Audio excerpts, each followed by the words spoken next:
The meeting of the Board of Ellis County Commissioners will now come to order. Let's stand for the Pledge of Allegiance. I pledge allegiance To the flag of the United States of America and to the republic for which it stands, one nation, under God, indivisible, with liberty and justice for all. Bobby, if you could call the roll. Commissioner Dean Hazelhorst. Present. Commissioner Chair Butch Schleier. Present. Commissioner Neil Younger. Present. We have a quorum. Okay. Order of business. There's no executive sessions this evening, and we're going to scratch item 17 this evening and defer that to a later date if necessary. Prior minutes. Gentlemen, read the prior minutes. Concerns? Okay. Minutes will stand as submitted. I need a motion for the consent agenda. I'll make a motion to approve the consent agenda A through G. Second that motion? Okay, we have a motion and a second. All in favor say aye. Aye. Motion passes 3-0. Any issues from persons not on the order of business? Okay. Monthly department report. Did fellow commissioners get a chance to review the report? They did. Very thorough as usual. Good report. Good. Lots of work being done by county employees. Yes, there is. Okay, the next item on the agenda is the conditional use permit. Mason and Dave.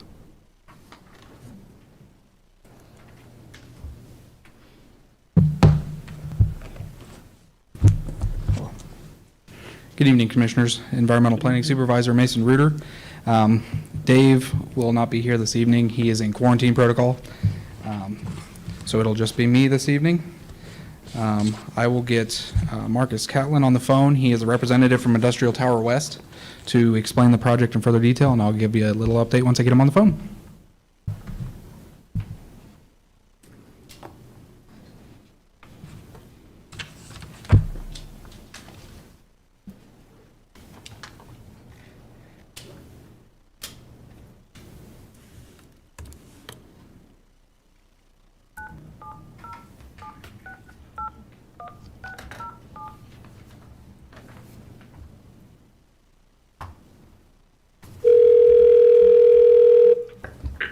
Hello, this is Marcus. Hey, Marcus, it's Mason. You're at the Ellis County Commission meeting. Great. Pleasure to be here. All right, and I'll give them a quick update real quick, and then I'll let you take the floor. Okay, sounds good. Good. So the process started. We had a conditional use permit development plan number 2047 Industrial Tower West for a wireless telecommunication facility outside the west side of Victoria. At the February 24th, 2021 meeting, there was a public hearing held where the Planning and Zoning Commission had passed the conditional use for recommendation for approval to you with a unanimous decision of approval. Marcus Catlin has been representing Industrial Tower West, filling out the application and permits. They have been completed in a timely manner. They have had all the notices go out to the proper 1,000 feet notification area. There were no protests submitted as of the end of the protest period on Wednesday. I will pass the floor on to Marcus to explain the project in further detail or answer any questions you may have on the project. Mark? Thank you. Good evening, Commissioners. My name is Marcus Catlin. I'm with Viera Wireless and Industrial Tower West. As Mason said, my company is looking to place a 150-foot self-supporting cell tower just outside the town of Victoria. We understand that Victoria is an underserved area, and we believe that this tower will help alleviate that issue. Our office and our engineers have identified this location to provide service to the town, but also to fill the gap in coverage between Hayes and Victoria. We have worked with the property owners and the environmental office and believe that this location and design will be the least obtrusive while allowing us to best serve the demands of today and tomorrow. With that, I'll conclude my presentation, but I'm happy to answer any questions you may have. Thank you. Commissioners, have any questions for Marcus? Not really. It's pretty simple, 150-foot tall tower.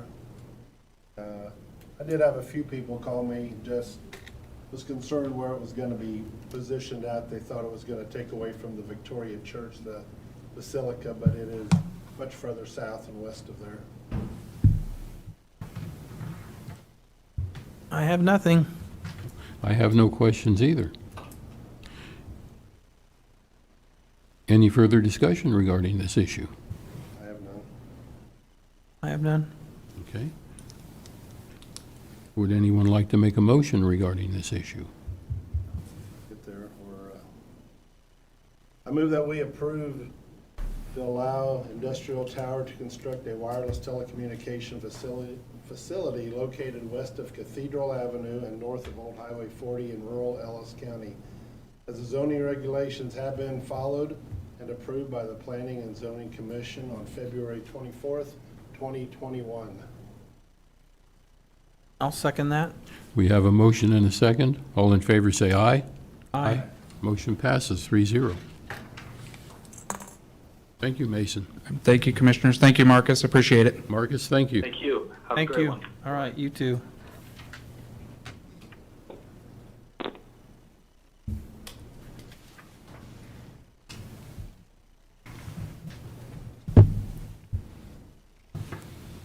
Okay, the next item is the comprehensive plan and zoning regulations.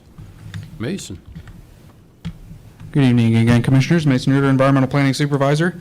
I'm just here to give you a brief update on the comprehensive plan zoning regulations update that we've been working on for the last few years. I'm going to pull up some maps to just kind of give you an idea of what we're looking at here. So one of the main topics we were addressing would be this purple area here. In the comprehensive plan update is our extraterritorial jurisdiction with the city of Hayes. A brief little history on that. Back in 2006 when we adopted our zoning regulations, at that time it was decided to keep the 3-mile limit for the most part as defined there. The city, allowed by statute, is allowed up to 3 miles if the county has no zoning jurisdiction. Once the county adopted that, they just kind of let the city continue with the current plan. Since then, we've been talking, back when even Phil Smith Haynes was here, about readjusting the ETJ to something that's more fitting for the city's growth area and the county's control. So after many meetings and discussions with different entities and with each individual commissioner, we've come up with something that looks similar to this. This is not a final map. This is just a draft until everything is adopted through the public hearing process that we will work with on Keith. So this is kind of reduces it from the 69 square miles to about 21 square miles, give or take. It focuses the city's growth area in places where they're currently growing to about 1 mile in some areas and 1/2 mile in others. It adopts new policies for this area that would increase communication between the entities for any confusion we may have, such as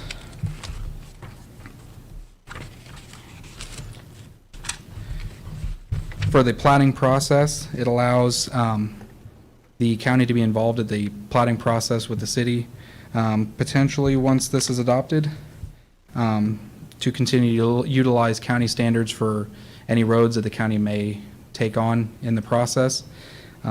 If the county, or if the street were to remain private, it would be notated on the plats. So the county would not be responsible for any private roads. Public roads would then have to follow county standards, including traffic studies, drainage studies. Road specs would have to be signed off by the county engineer or the public works director. That furthest green line right above, let's see, right above I-70, is that Commerce Parkway? Right there. Right here? Uh-huh. Yes. So, or I guess this would be Commerce Parkway right here. So Commerce Parkway would connect to what would be Vineyard or 41st that ends right there. So this is the intersection of 41st and Commerce Parkway. I really think you ought to include that in there. Okay. we can absolutely include that in there. Even if you go north up to the next green line, would that be 55th? Right there? No, 55th would be further north. That'd be more like 48th. 48th? Across on 48th? Yeah. So we could close off that section kind of right there. Whoops. Would that be 2 sections? Is that what that would be, or? Yeah, so this is one parcel right now that is, that's not pulling up for me. So there's one parcel here and then 2 parcels here. So we could close off those parcels without affecting any other, splitting any I think parcels I'd up. definitely include that area there from 48th down to I guess it'd be 27th, right? Yeah. Okay, I can absolutely do that. 7th, include them 2 sections. Means you already have growth going on there anyway. Okay.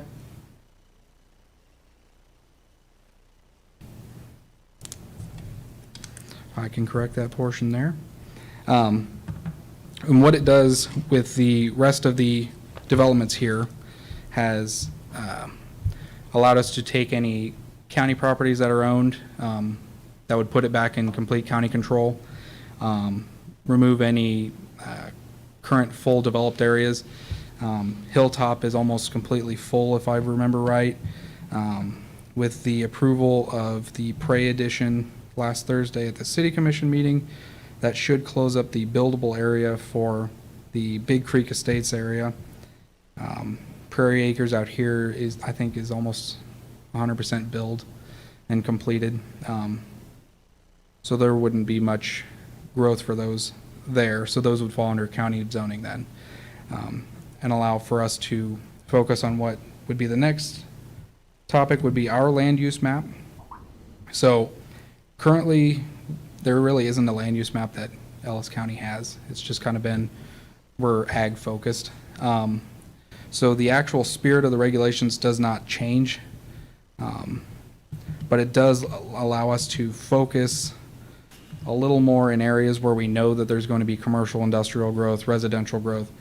So it doesn't restrict those who aren't ag focused, too restrictive to allow people to utilize their land in the way that makes the most sense.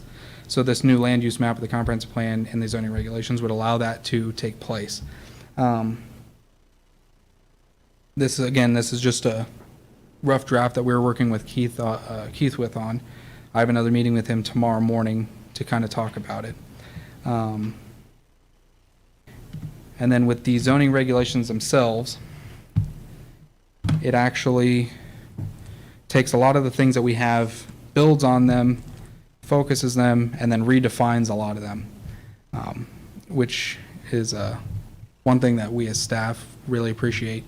When things are easily defined, you can actually give somebody a direct answer of why we do what we do, why it makes sense for residential areas to be residential, commercial, vice versa. It includes a land use matrix. So for each district, it'll actually follow this matrix that'll let you know if you're in a transitional ag district, you're allowed these outright, you're allowed these with conditional use, these are allowed administratively, or these are not permitted, and it gives you a reason why. And then allows you the opportunity to appeal if necessary. It's a lot cleaned up from what we currently have. We're pretty excited about it. The timeline is Keith Marvin of Marvin Planning Consultants, who we hired to do both of these, will be here in person on April 28th at our next planning and zoning meeting in April. And he will kind of give us the next steps of this is what we're going to do for the public hearing coming up, and then give us an actual timeline of when that would be for adoption, once we follow all the statutory requirements for the public's input. From there, we'll have all the maps adopted, and then we can give Darren and the commission direction on what next steps we might be able to take for potential interlocal agreements between Hayes and Ellis with regards to their ETJs. Do you have any questions for me on any of that? Is 3 years worth of information in 5 minutes. I don't have questions. I'm just excited to see the final plan. Yeah, I'm looking forward to it. And if any of you wish to see kind of what we have, I have my notebook full of notes, but we have draft copies available if you'd like to see that. Commissioner Younger, any questions or comments? Nope, I just like the idea with what Dean was putting in there. I Mhm. had kind of wanted that in there too, and maybe we can get that done. And I have no questions. Okay. Thank you, Mason. All right. Mason, thank you. Thank you, Commissioners. Appreciate it.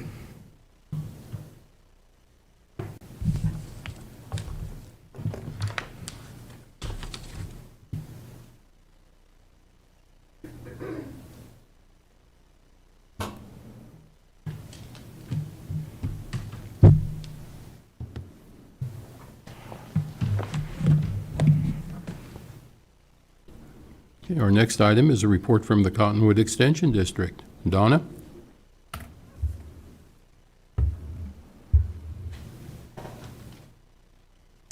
Hello, Commissioners. I really appreciate the time that you're giving us to share just a few of our successes this evening.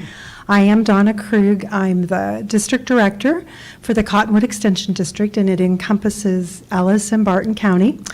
Our team consists of 9 members, and we've got 4 educators and an office professional here in the Hayes office, 3 educators and an office professional in the Great Bend office. And, the last year, I don't have to tell you how challenging, I guess would be a good word. Our Director of Extension, Dr. Greg Hadley, visited with us a lot during the past year. And when he met with us the first time when we were starting to close things down and everything during the pandemic, he said, we've got a lot of challenges, but I want each of you to take a look at a challenge and turn it into an opportunity. And I really feel that K-State Research and Extension has done a great job statewide. And I think you're going to hear in just a minute, I'm going to turn it over to each of our agents to just share a highlight from their programming that they do. So thanks again for letting us come tonight. Susan is first, so we'll just kind of do a little relay here. Sure, fine.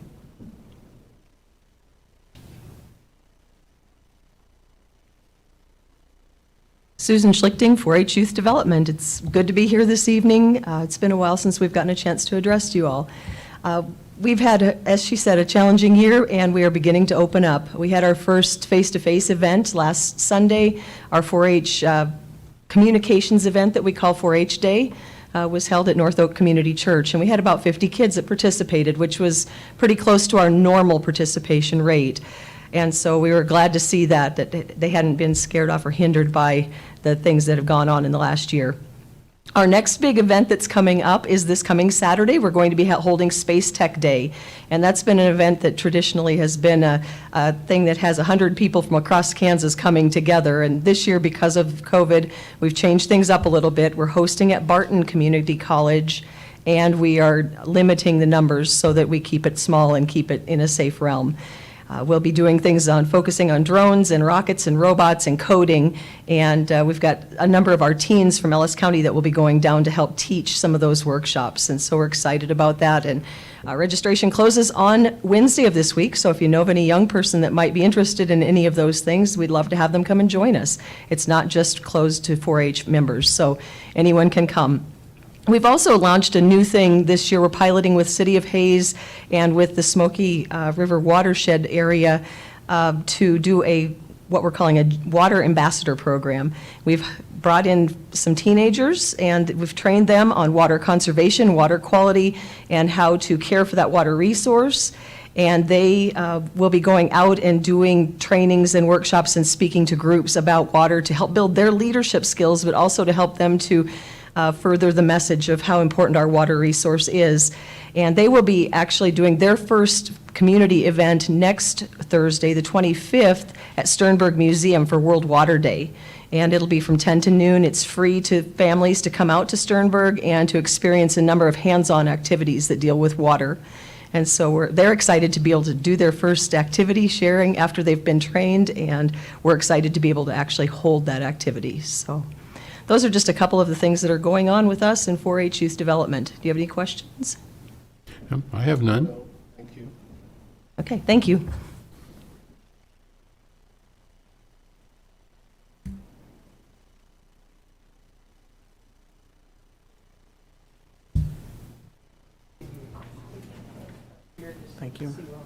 about.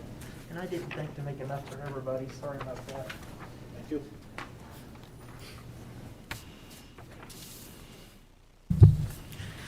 Good evening. Stacy Campbell, Ag Agent with the Cottonwood Extension District here in Hayes.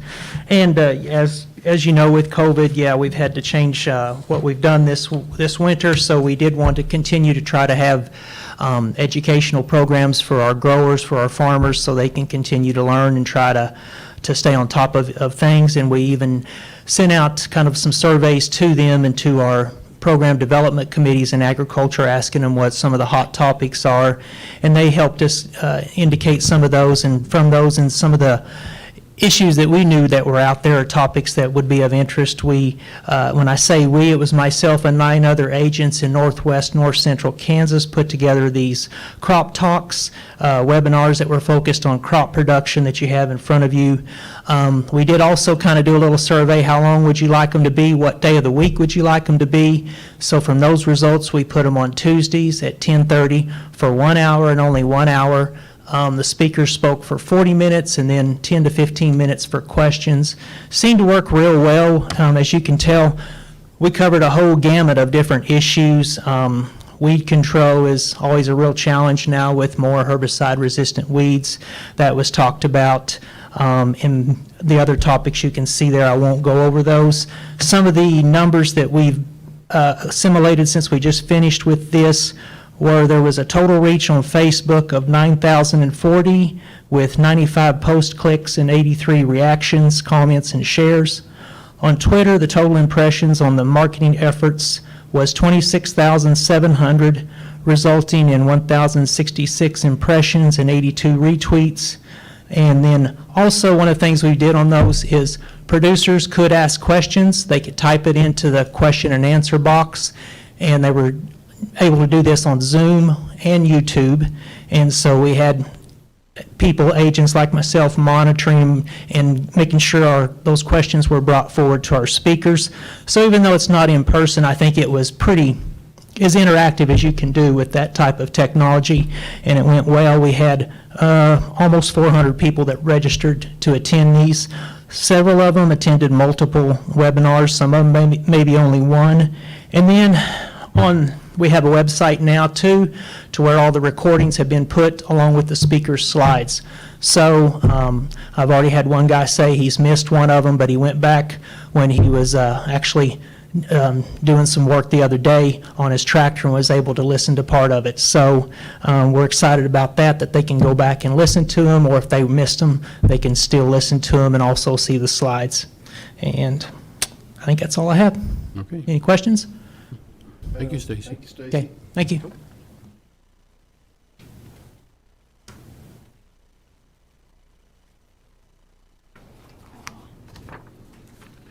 Thank you.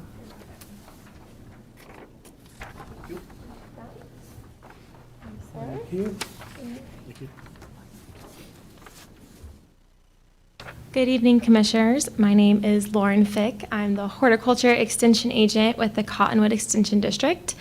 I've been here for about 2 years now and have been very busy. One of my biggest tasks has been reaching to audiences around my age, late high school, mid-30s is kind of what we're aiming for. And one of the things that I figured out that works best is Snapchat. So if none of you are familiar with it, I would encourage you to get familiar with it because it's the best way to reach the younger audiences as far as getting them engaged. The paper that I passed out, there is a program that we do statewide through horticulture, and it is called the Wednesday Garden Hour series. This occurs every Wednesday throughout the growing season from about March to September from noon to 1. We do that so that the people who are working have a chance to also join us on this. It has been a huge hit. We've had people all across the United States join. This is our first year, and within the first year, we had over 8,000 people join us on our Zoom. So this is a great opportunity. If you cannot join during lunchtime, you can always go back and watch the archived videos. Some other things that I do within our county, I have master gardeners, and if you have not driven by our office within maybe the last 2 years, we have put up a drought-tolerant perennial garden, and it's along the side of it on 6th Street. I encourage you all to go look at it during the growing season. We just put in a big sign so you can't miss it. But what we're doing is working with the City of Hayes Water Conservation and the K-State Watershed to really promote native drought-tolerant plants, because as we're all very familiar, water is a scarce resource in this area. So I've been pushing hard to encourage people, save water, use rain barrels, use drought-tolerant plants, and I also do home visits, so I get many people calling and asking me to go to their house, look at my trees, help them figure out how to do landscape.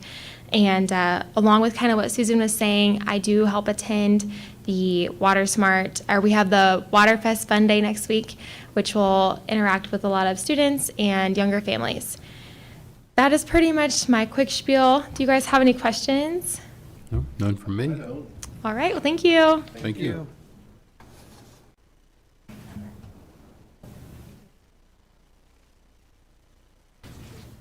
Good evening. My name is Bernie Unruh, and I work as the Family Community Wellness Agent at the Cottonwood Extension District, and I am coming up on 2 years also. There are lots of things that I didn't know I could do, or I've learned to do, and that is to record videos, and so we have put things on YouTube, and so I've learned a lot, and honestly, I think it has been really good because we have reached people that we didn't know that we hadn't before. So there are 2 projects that are coming up. Instead of talking about the past, I'm kind of looking forward to some things that I'm really excited for Ellis County about. The Kansas Senior Farmers Market Nutrition Program, and that's a lot of word, but it really has to do with bringing more fruits and vegetables and also honey and herbs to seniors. And so the seniors will be able to apply and get vouchers, and so they will be allowed $35 worth of vouchers for this growing season, and they will be able to go to the farmer's market and get more fruits and vegetables to put on their table. And so I guess it's been discussed in Ellis County and no one's really picked up on it, and so Kathy Albert from here in Hayes with the Kansas Department of Health and Environment asked if we would take it on. So Teresa in the Extension Office and I will both be taking the online training, and the vouchers should arrive June 1st, and we don't know how many we will get yet, so it's a statewide program and we'll be allowed so many, but I think it will be good not only for our seniors, but also for our vendors.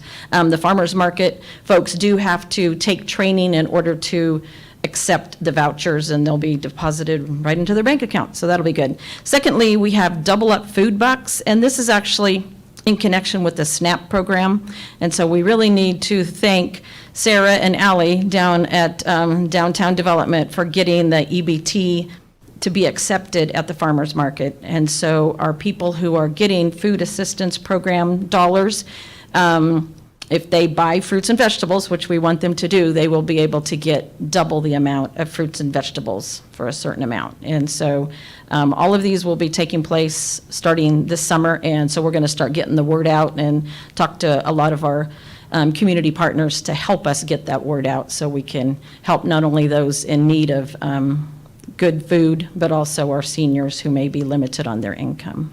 So, any questions? No, none from me. Sounds interesting. I know, I can't wait, because boy, we're going to have to learn fast if it's coming June 1st, but it'll be good. Thank you. Okay, thank you. Thank you.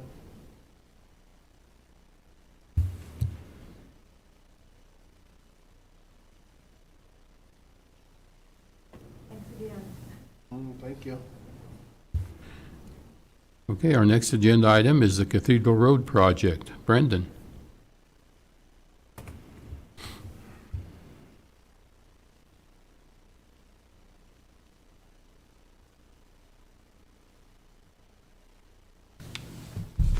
Good evening, Brendan McKay, Public Works Director. So, the Cathedral Avenue project, as we're all aware, it was something that was brought up last year during the GO bond funding. It's a project the county would like to pursue doing.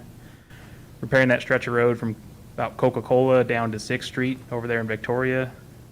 I'm sure if any of you have driven through it, you've seen the condition of it. The City of Victoria is doing updates to their water system right now, so been a hold off on it. Last year, the county applied to the cost share project, which can contribute up to $900,000 for any project. We were not selected. The funding was at a lower level than it's been in years. It was only 5 million instead of around the 15 to 20 million it's been in past cycles of it. This upcoming spring, the COVID funds and money left over from other projects, they're increasing the funding of that project to 25 million. So our plan is to proceed with or without COVID funding because of the funds in Go Bond, or from the Go Bond. And part of that, we've got the preliminary engineering and scope of services agreement from Buck Driggs. So as part of that, there's a memorandum of understanding included in your packets where the county's responsible for 24 feet of the road driving surface, and everything outside of it, curbs, gutter, parking lanes, the city of Victoria is responsible for. And they're aware of that. I've met with them a few times in the past month or so, and at the February 15th meeting, they had agreed to and had a motion passed for receiving $1 million in bonding out $1 million for their portion of this project.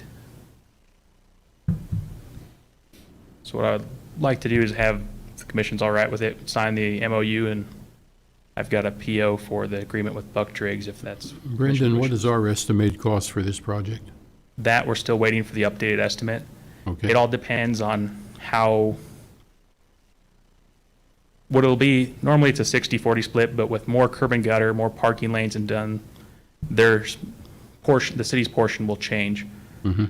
And I don't have the straight line number from Buck. He was going to get it to me, but he's been on vacation this week. Okay. But it's, the last estimate was around $2.5 million for the entire project, so Okay. $1.5 million roughly from the county for that portion. Commissioner Hazelhurst, any questions? I drive it almost every day, so I know what he's talking about. Commissioner Younger, questions? It's rough, it's past due, it should have been done. I definitely support that. Okay, do we hear a motion for this? I'll make a motion, I move to approve and sign the attached memorandum of understanding with the City of Victoria with regards to the Cathedral Avenue project.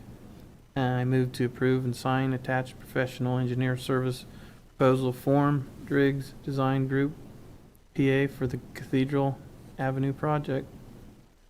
Second, both of them. Okay, we have a motion and second. All in favor, say aye. Aye. Motion passes 3-0.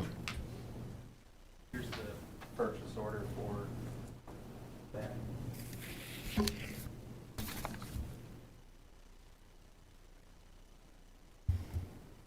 Got the next item too, huh? You get the next couple.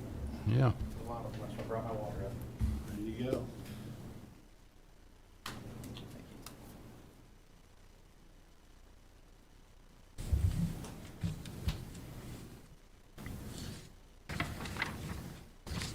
Okay, now we'll talk about the purchase of a new wheel loader. Yes, sir. So currently we need a new loader at our shop or for our use out in the field. The one we'd be replacing is a 2003 Volvo L120E. It has over 12,250 hours on it. It's lived its life. It's not friendly to work on. For a lot of the repairs, they have to pull the engine out to do it. It has considerable leaks on the engine. We just blew a tilt cylinder on it. It's time, if we're going to make a decision on it with the rates the way they are, we should probably, it'd be in best interest to go forward with a new unit. The new unit would be a 938 Cat. It's a little bit smaller in size from our 950 Cat that we currently use. But having used the 938 Cats previously in different places, it'll do exactly what we need it to do. And it's about $100,000 cheaper than the 950. And it'll still work with all of our attachments we have. So the grapple bucket, the forks.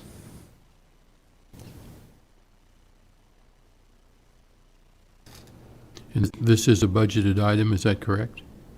It would be if we purchase it on the lease to purchase option. It would be we'd pay the portion out of Fund 16 and then it'd be an annually budgeted item. You say the Volvo is hard to work on because you have to pull the engine? It's just, Can I assume the Caterpillar is easier to work on? yes, sir. Okay. Panels move a lot easier. It's the older style with those loaders. They're all they're built tough, and that's why they last. Mhm. And it's just worried about parts availability for a cylinder. When we broke that tilt cylinder, we couldn't find a used or a new one, so we had to go with a reman one. So we're worried about in future if something else breaks, the availability of parts, so we don't have a piece of yellow iron just sitting around. Mhm. Commissioner Younger, any questions? As far as the Volvo, has there been a lot of issues with that as far as breakdowns with that many hours on it? Yes, sir. Okay.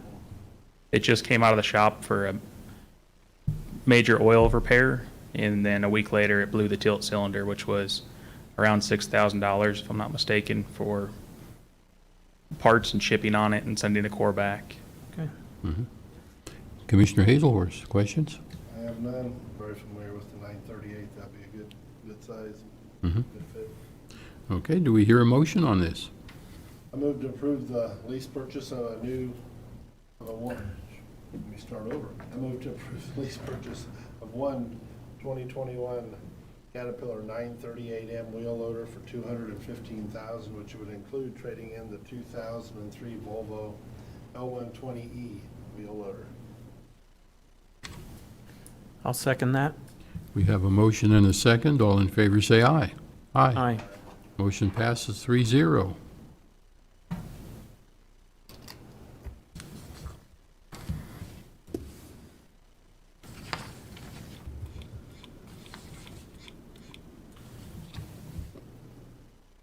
So our next item is the Big Creek Traffic Control Study, Big Creek Estates.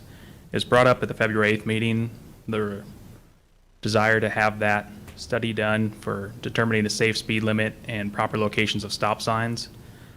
So one of the concerns with it, stop signing, is determining the major and minor roads. Generally, it's done by traffic and speed limits, but in a residential area, that's a little more challenging, and that's where Driggs Design had come in to help us assist us with that. As part of that, through the MUTCD, there's standards for what residential, determination of what a residential zone is, with being buildings within 100 feet of each other for an extended period of time, or extended distance. And for part of that, it's best rated for 25 to 35 mile an hour speed limit in a residential zone. So their study found a 30 mile an hour zone there would be best suited there with the way everything's set up and vehicles are parked in the right of way. You can't do the county speed limit of 55 miles an hour as it is. So this would just be to protect those that live there and are traveling through there. And then the stop signs at the locations that were marked in the attached file. There's a few on Clay Drive and I think another one on Logan Drive where it meets the T intersection. In addition to the ones the commission already passed that are on Reservation Road from Big Creek and Logan. I think that needs to happen. I was out there yesterday, and there's just a lot of traffic in there. Commissioner Younger? I think it needs to be in place. Okay. I move to install the recommended traffic control devices on Big Creek Drive, Southview Drive, Clay Drive, and Logan Drive. Do I hear a second? I'll second it. We have a motion and a second. All in favor, say aye. Aye. Aye. Motion passes 3-0.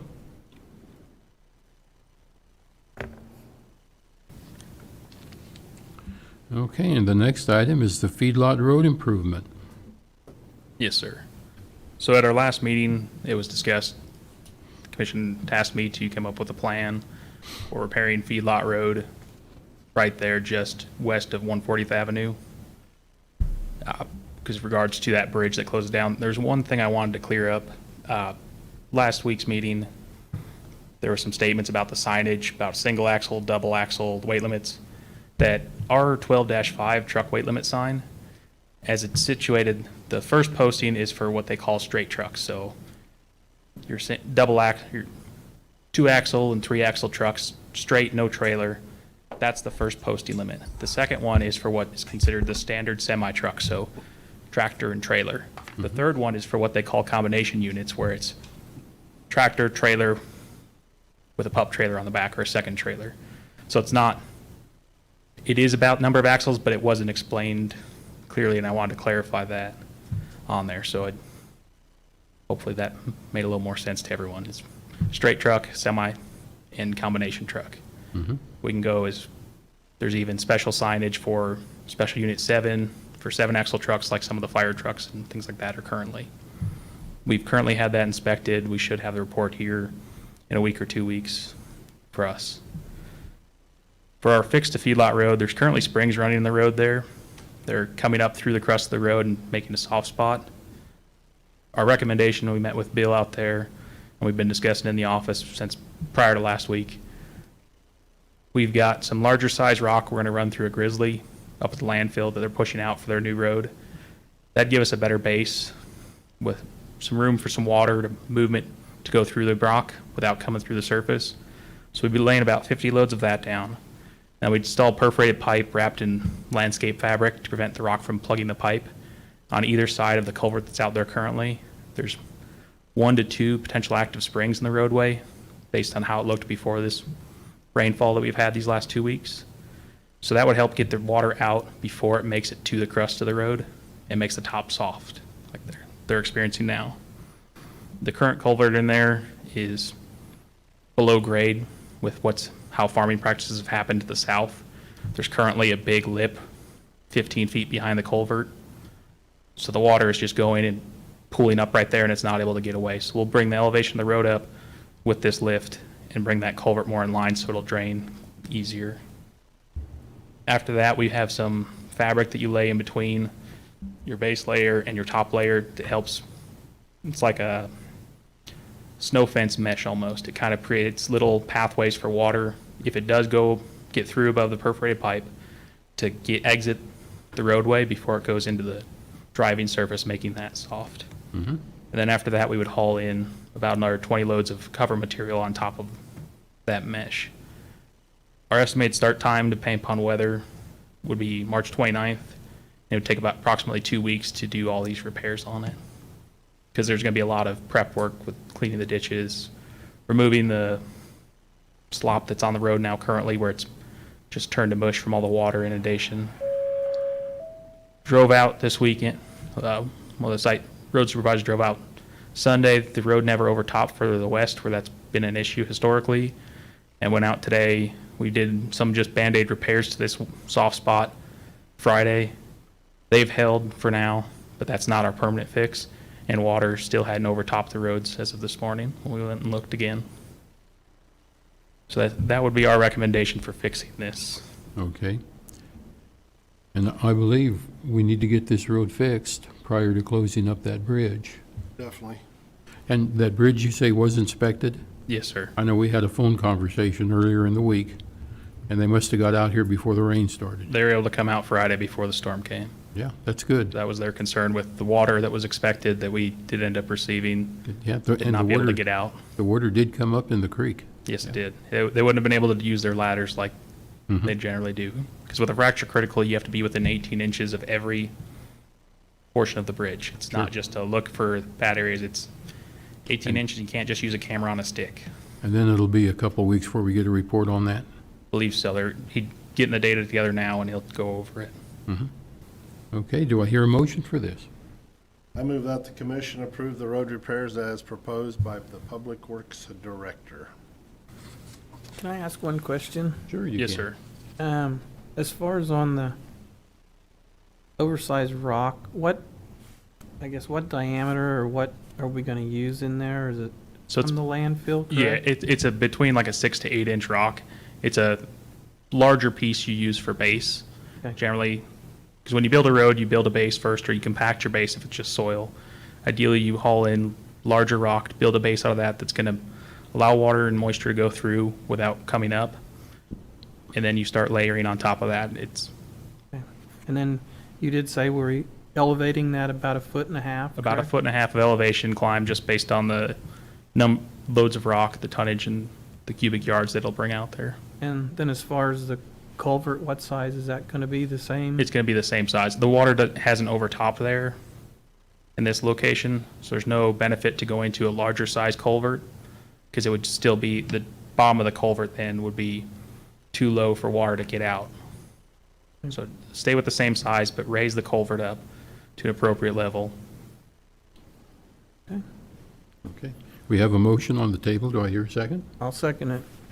Okay, we have a motion and a second. All in favor, say aye. Aye. Motion passes 3-0.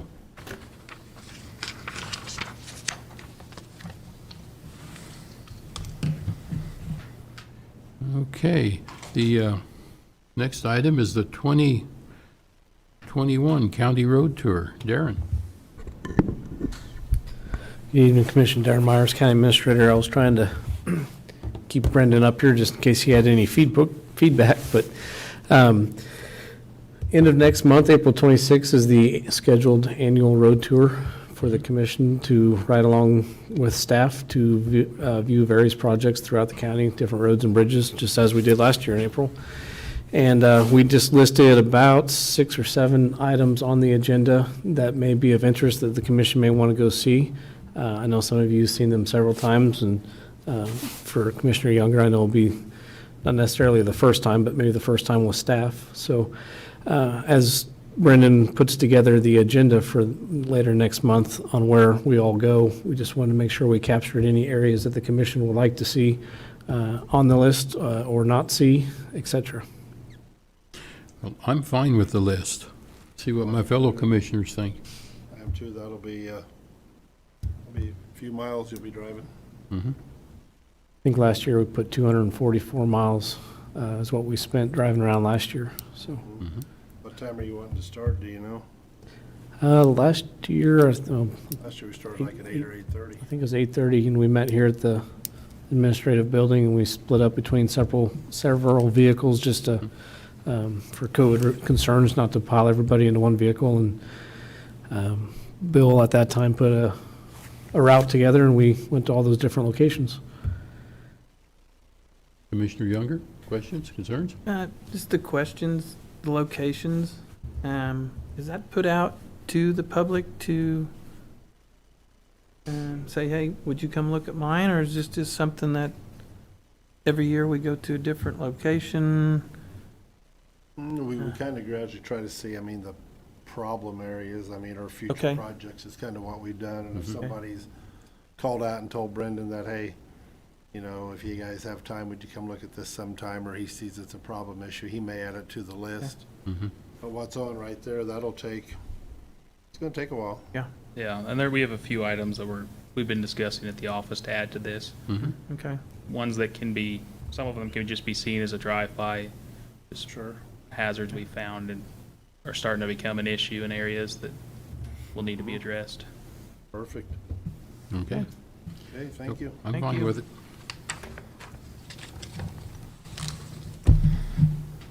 Okay, the Northwest Corridor Build Grant Agreement. Darren?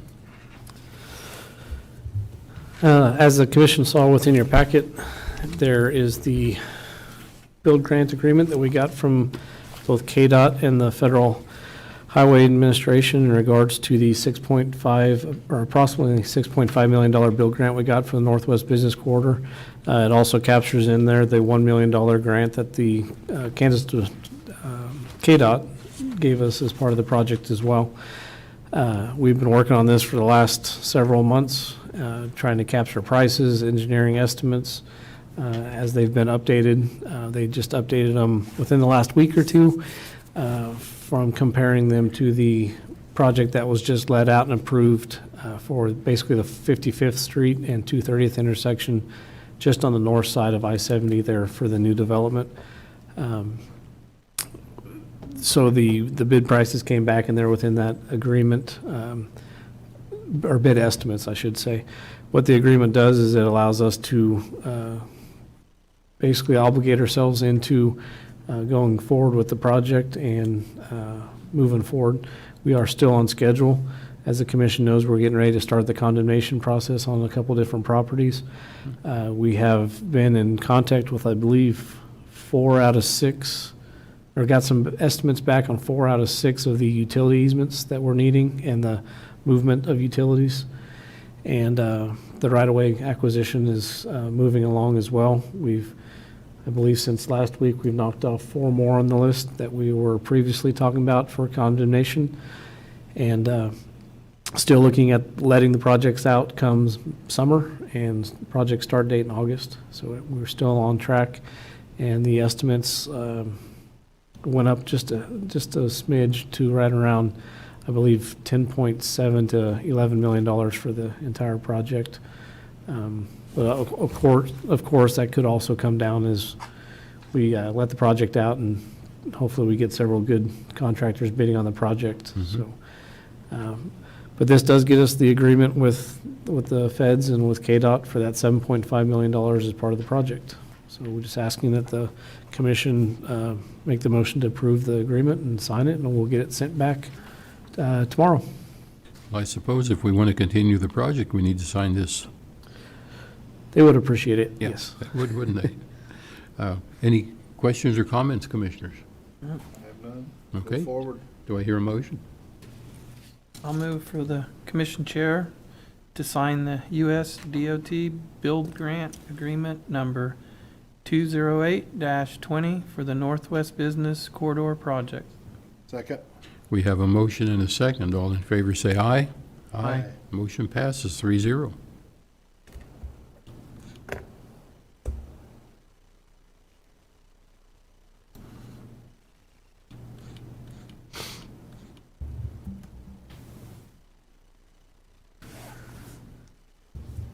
A lot of pages in here tonight.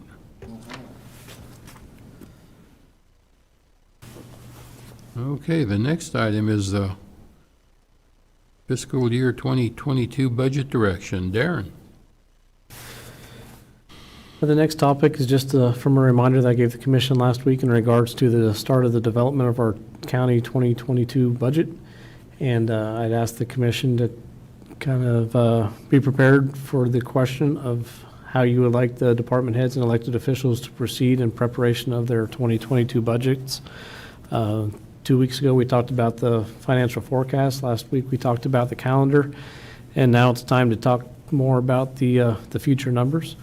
As the commission is aware, the salary adjustments have already been made for the departments.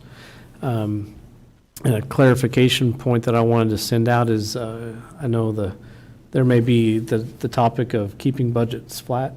If you, just as a reminder, and Butch knows well aware, it's been 30 years doing budgets. If we keep the departments flat and we increase salaries, that means there's still cuts that the departments have to do within their contractual commodities and capital parts of their budget. And those vary depending on each department on how much their salary adjustments were, so that could have an impact.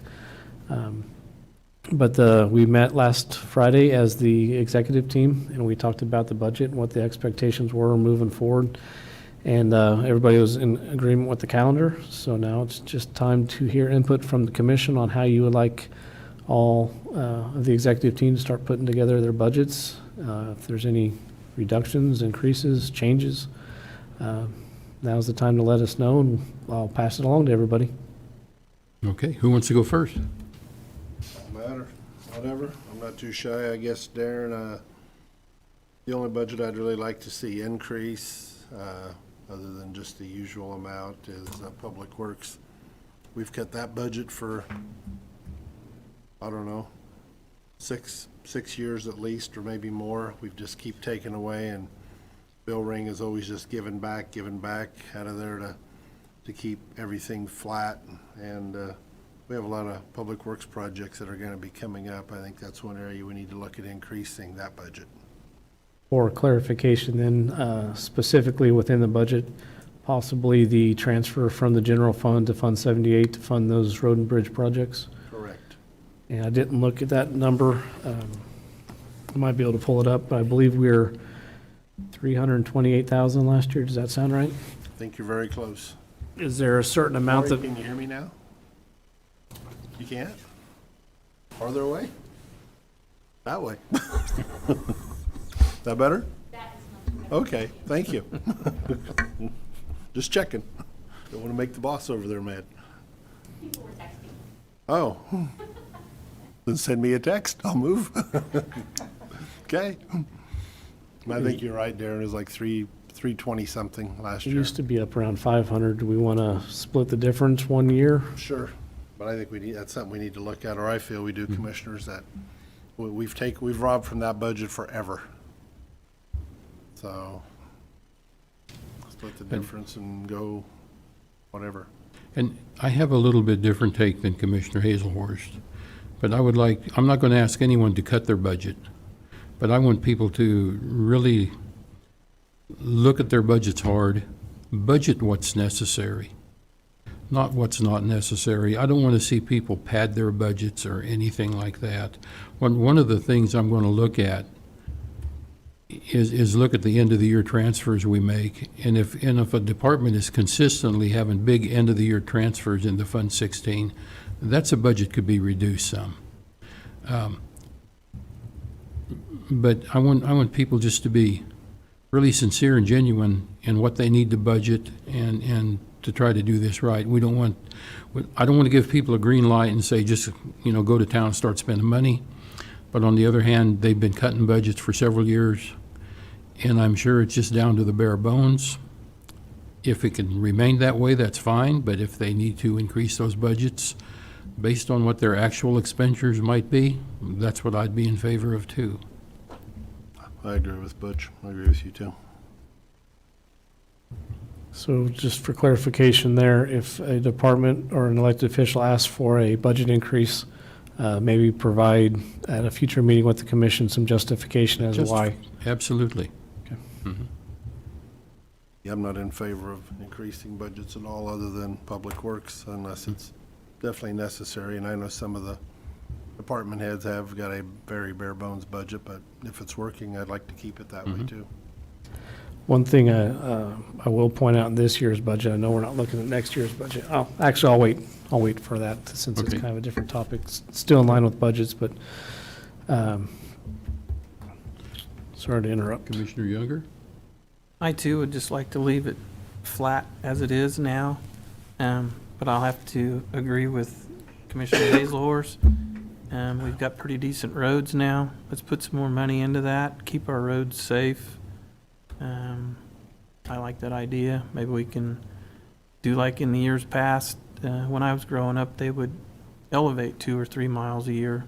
Maybe we can get back into that cycle and keep our roads good and safe for the public. Does the commission, one option that we have within Public Works and looking at funding itself is the levy for bridges that we could look at doing specifically, start a new fund for bridges and have a completely separate mill levy for that, and money could go in there to help fund. Fund 78 right now is for road and bridge, but we could start a new one that has a separate fund just for bridges. Is that something the commission would like staff to look into, so that way there's funding there to start looking at those bridges? Sure. Yeah, Idea. it would be. We have to plan for that. Okay. Yeah. And fellow commissioners, I did visit with Darren as well as with Treasurer-elect Reuter. And I want Darren and Treasurer-elect Reuter to work up the budget for the Treasury for next year. I don't think our current treasurer should have any input into that budget at all, because she won't be working that budget. So it should be up to Mr. Reuter and Darren to see what they can come up with there.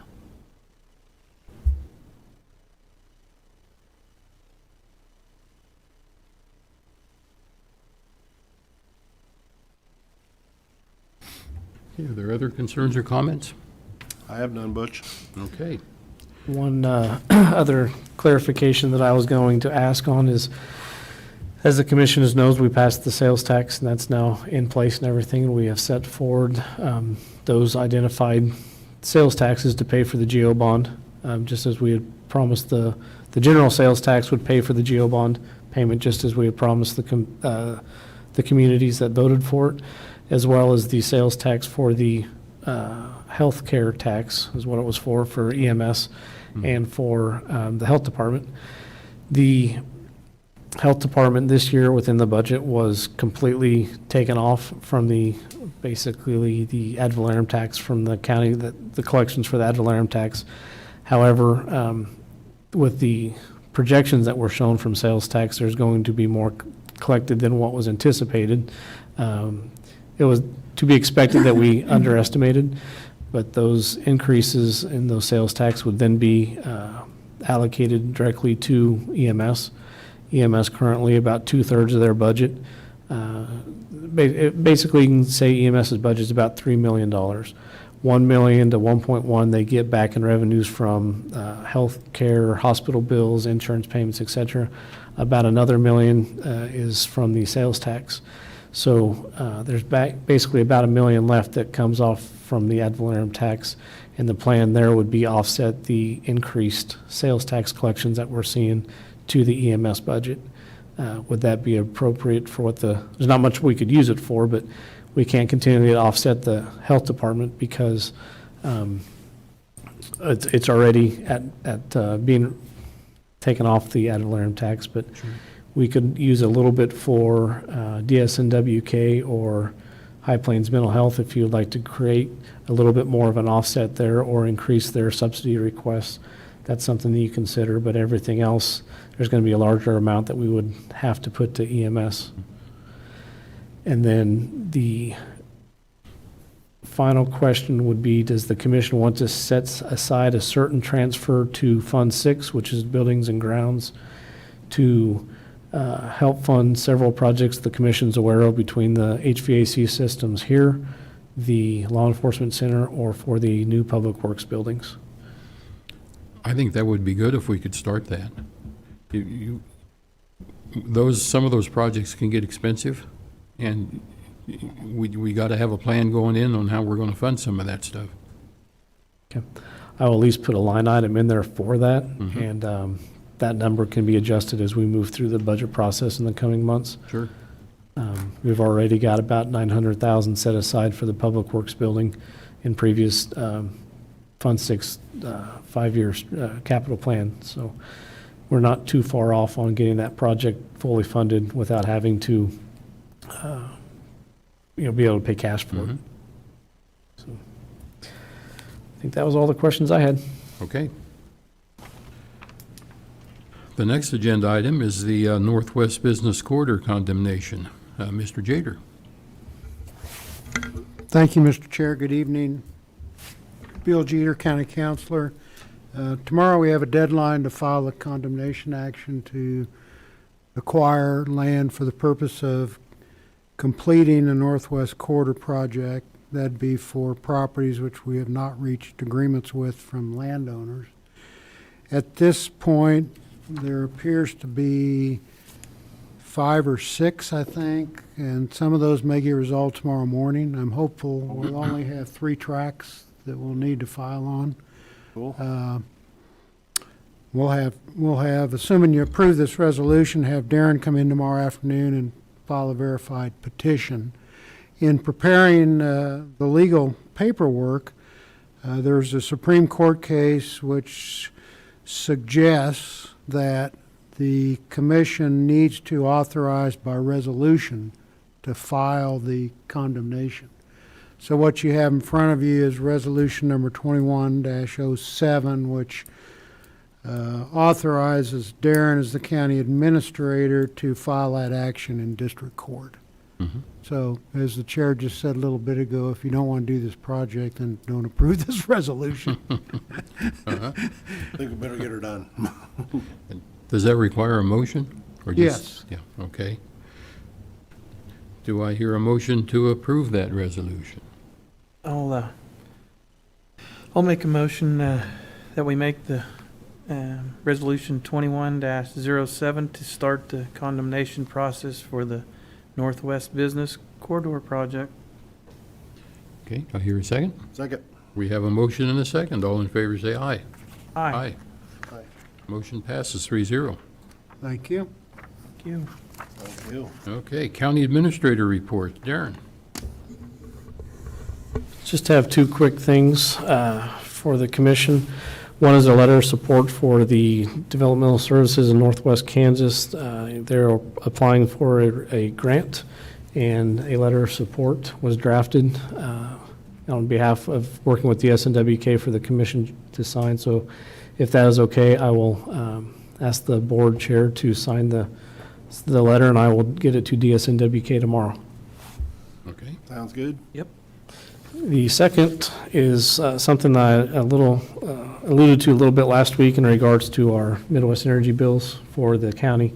I had some numbers, but I didn't really have a full explanation of where we were looking at for the county. 6 properties, we hedge our gas prices through a private consultant, SEC, and with them, we locked those prices in back in November, and got some communication with staff on why our bills were so high if we hedged our price of our gas back that far ago. And so we started looking at it and started collecting all the bills. In January, we had roughly about $17,000 in 6 different properties on what our monthly gas price was. In February, it jumped from $17,500 to $85,200 for those 6 properties. So the staff was asking questions, basically, what do we do? And yeah, you got to pay the bill. That was the first answer. We looked into it. Basically, what we do is we hedge those funds, but they hedge the certain amount of prices based on what our usage is on a historical basis. And we have about 70% of that is what we hedged out or priced out last November. And then the other 30% of what you historically use is priced out for the beginning month average, or beginning month of what those gas prices are. Anything we use above that goes what they call the daily rate, and that's where the large fees came in at. So looking back in November, we locked in a price at about 30 cents a therm.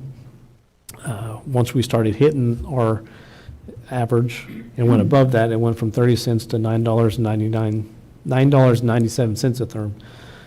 So I gave staff that, we got to pay the bills. There was a couple different options that we could have looked at, as in zero interest loan for 24 months to pay it off, but that just would have extended the problem over basically 2 more budget cycles, which wouldn't have been a good deal because this could happen again next year.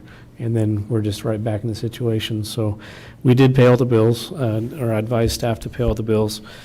And I did have a discussion with Secure Energy Consultants, the ones that we hedged those funds with, and they are working and they are actively talking to legislatures, and the legislatures are also looking at different things at the state level to make sure, or to ensure that there was no price gouging on those prices.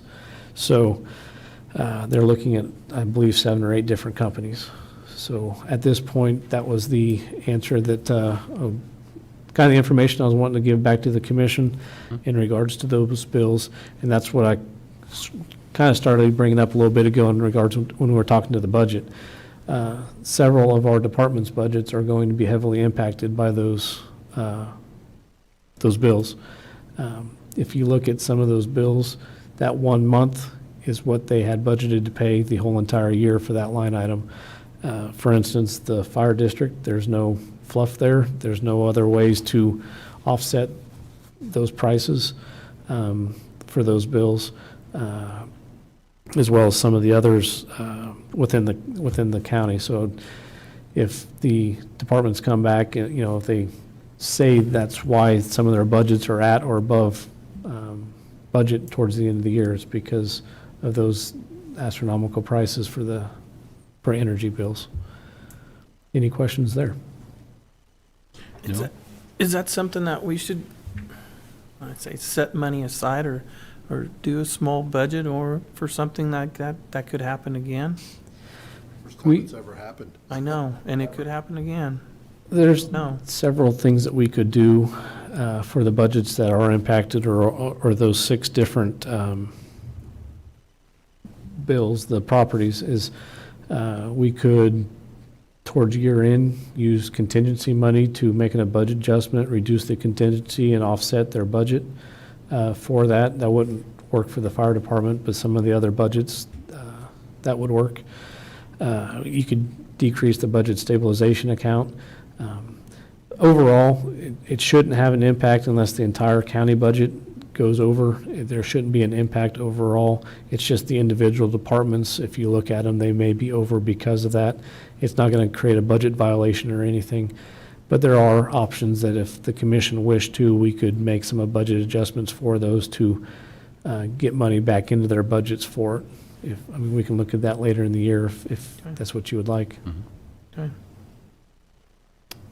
And one of the things we need to be aware of too, since you're talking about this energy bill and the impact on the budget, we can see fuel prices rising every day. That's going to be impacting some of our budgets too. And it could be hard to forecast that. Correct. When we were doing budgets, they were right around $2 a gallon this year for fuel, not necessarily diesel, but they've almost increased about 70 cents from where they were at about a year ago. So that has a big impact when you go from $2 to just call it $3. That's a 50% increase in fuel. Sure. Anything else? That's all I got. Okay. County Commissioner reports. Commissioner Hazelhorst. I've been talking to Secure Energy and Jeff Younger. We've had multiple conversations over the past, 2-3 weeks, I guess. Been talking to Dr. Roger Marshall also, and then his office been dealing with Rebecca there also, and we've exchanged numerous emails back and forth. I think there'll be some positive things coming down the pike, so see what happens. And we are, our KAC meeting, it's our last virtual one. We're going back to in-person starting in April, so that's finally exciting. Yeah, that's a welcome change. And as of now, the KAC convention in Kansas City is still a go, full steam ahead. Okay, great. Commissioner Young? Last week, Thursday, I did attend the Northwest Community Corrections and the juvenile. It was very interesting. Good group of people, very good group of people for our community, for what they all do for juveniles.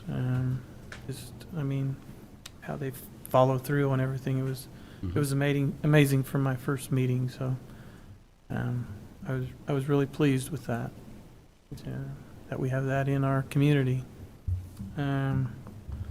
Second thing is April 1st, and it's not April Fool's, but it is. I will go to a city work session on trying to get the side-by-side / razors legalized in the city of Hayes. So I would appreciate some support from whoever can come to be there. And after the 31st, when we'll see how many people they'll allow in there. That's going to be up to probably the mask. So I've been in touch with Toby on that. So that's all I have. Okay. And I have no report and no other business. We will adjourn at 6:13. Thank you.